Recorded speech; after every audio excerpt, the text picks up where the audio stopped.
Corporal Brad Stewart was happy. He was coming home to his beloved wife, Anna.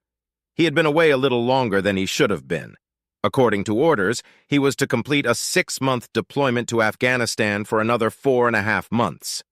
The mission was simple. Their unit was assigned only to patrol Kabul. Too many people in that city wanted peace. The almost endless warfare was boring everyone. Brad called his wife constantly. He was happy to hear from his dear and beloved Anna again and again. She was his only love, a beautiful woman who managed to keep her attractiveness even after the birth of little Julia. Now the daughter was already 5 years old, and Brad needed to finalize his contract with his unit. He is a Marine, and he has served his country with dedication. But how was it possible to defend Britain if his unit was serving in Afghanistan? It was someone's political whim, but he was a soldier, and he carried out his duties and orders from his superiors. They were patrolling the local market area that ill-fated day. It was simple there. Many of the traders knew the British and respected their service. But on that day, things went wrong. Sergeant Olson sensed serious danger. He was a true wolf who sensed the enemy even as he approached the enemy itself. Something is wrong. Many shops are closed, and some peddlers I don't recognize. Be careful. Privates Stewart and Woods, behind you, watch the rooftops. The rest of you, watch your surroundings. No one challenged the sergeant's decision. He was never wrong. And then all hell broke loose. Dagger fire from automatic weapons cut through the entire group of Marines. Brad took 2 wounds to the forearm.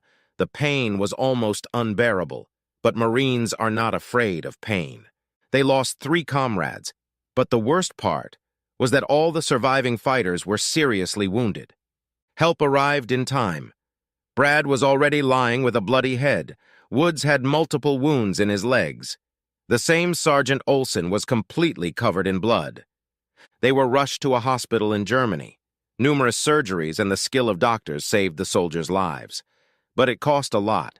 Woods lost a leg. Olson's arm was amputated. Brad himself had to put up with a terrible scar on his face and the loss of a foot. But they survived. The treatment paid off. Brad learned to walk with a prosthesis and had a light mask made to cover the mangled half of his face. Brad informed his wife and his family of his injury, but he didn't tell what his problems were. Let them find out later or they would suffer for their knowledge. After returning to the unit, the Marines had another long month of work with a therapist who helped the soldiers accept their disabilities. And then they were all given a week's leave to visit their families. They had to check the readiness of their loved ones for the problems of their sons, husbands, and acquaintances. The whole time he was in the unit, Brad called home. He didn't turn on the camera, believing he would tell everything about everything later. He talked to his mom and sister often. The most surprising thing was that little Julia stayed with her sister very often. Anna was very busy with some business, so Brad's relatives had to help her. Brad rode home in a cab. He couldn't make himself a new driver's license yet. Because of his disability, he needed to make the necessary changes to his personal records. But the unit commanders went along with the soldiers and decided to help establish the necessary benefits. The cab driver, a young guy, was glad he had the opportunity to ride with a man who was, in his opinion, a hero. "You're on your way home?" "Oh, how I understand you. I never served, but people like you make our lives happier." The guy tried to ignore the soldier's visible injuries.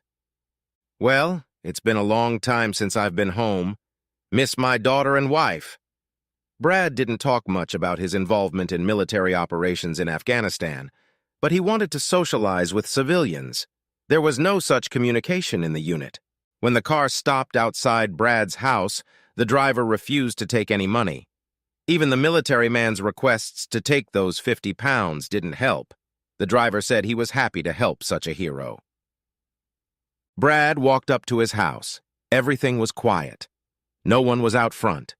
Anna's car was parked in the familiar spot in front of the porch. Opening the lock with his key, Brad smelled the distinct odor of cigarette smoke. He was surprised, for neither he nor Anna smoked. But the smoke was so distinct that Brad left his soldier bag by the front door and went upstairs to look for the source of the smoke. It was almost silent, but there were some strange noises coming from the bedroom. So Brad opened the door. He opened it to find his best friend Dave lying in his bed with a cigarette in his mouth, and squatting at Dave's feet was a naked Anna. "Oh, my baby girl! I'm already jealous of your brave little soldier. You're going to totally blow his brains out when he gets here." "Oh, you're a consummate whore. I'm so glad you learned all this with me. You're the best at what you do." Dave was savoring the moment. He didn't see that his friend had already entered the bedroom. You couldn't not bring up your wife and my husband during this?" Anna looked away for a moment. Shit. Where did that draft come from? She turned her head in the direction of the door and froze when she saw her husband. The mask on his face was intimidating, but Brad couldn't even say a word. And that scared Anna. "Shit, baby. Keep going." Dave wished for a continuation. He hadn't opened his eyes yet. "Brady! I'm sorry!" Anna tried to rise, but fell to the floor.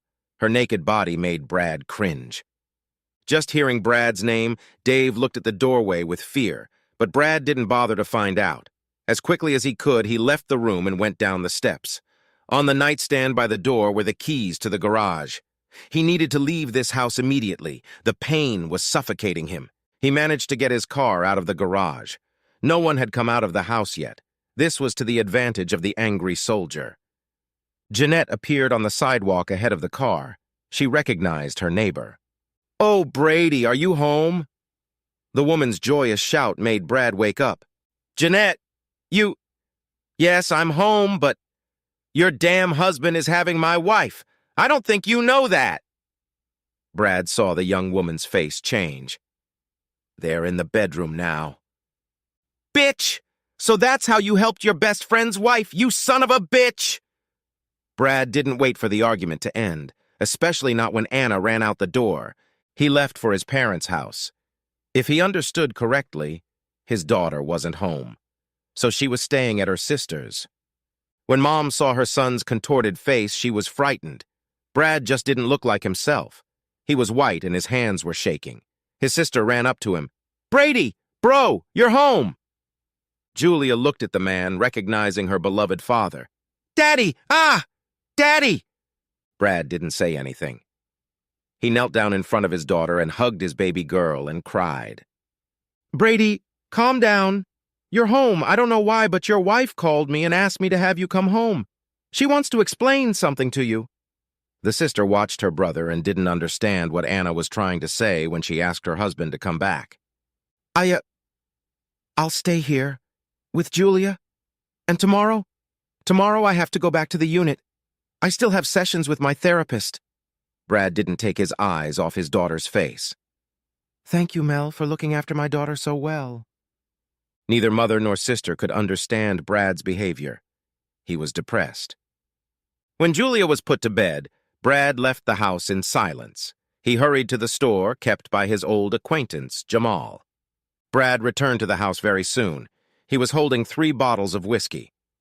"Son, what happened? You never liked drunks, did you?"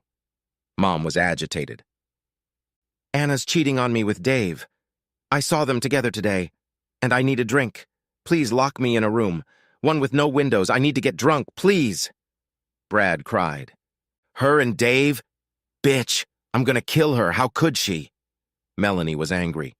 "And she also called me bitch. And that fucking Dave, how could he?" Brad was locked in that remote room, having taken away sharp objects beforehand, though. Glass bottles might have been even more dangerous. But neither sister nor mother thought anything of it. Even in the middle of the night, both mother and sister would go to the door to the room and hear the cries of their beloved Brad. Anna called once more to Melanie's house and heard many words spoken to her that she would not have even heard a few months ago. It was a disaster. Brad had told his family everything. Jeanette, having learned of Dave's infidelity, threw him out on the street. The man tried to ask to spend the night at Anna's house, but he was also refused. And Brad had a groggy dream in which he remembered a strange song. He had heard it from his American friends. Back in Afghanistan, they'd been very friendly, but only now, in his dream, lying on the floor of a dark room, Brad realized all the words. Yes, he couldn't forget Anna, and even the pain of her betrayal was only made worse by the whiskey. It was a cruel truth. Alcohol doesn't help you forget, not even if you really want it to. In the morning, he could hardly get up, but he did not buy alcohol again.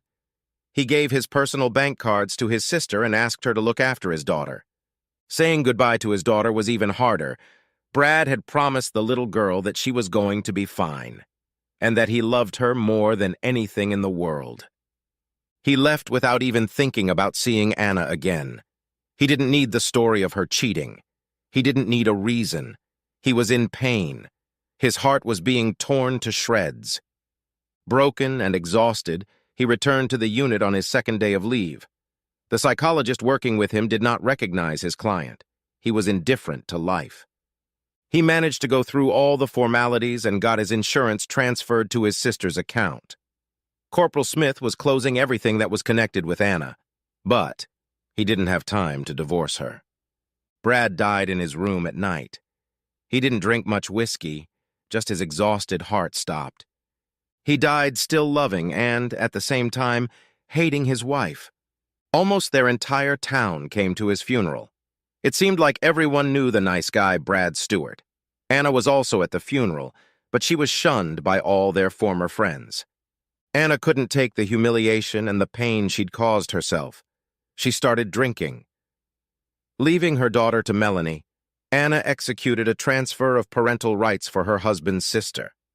Rumor had it that she drank so fiercely because she wanted to get rid of the pain. She died in her bedroom.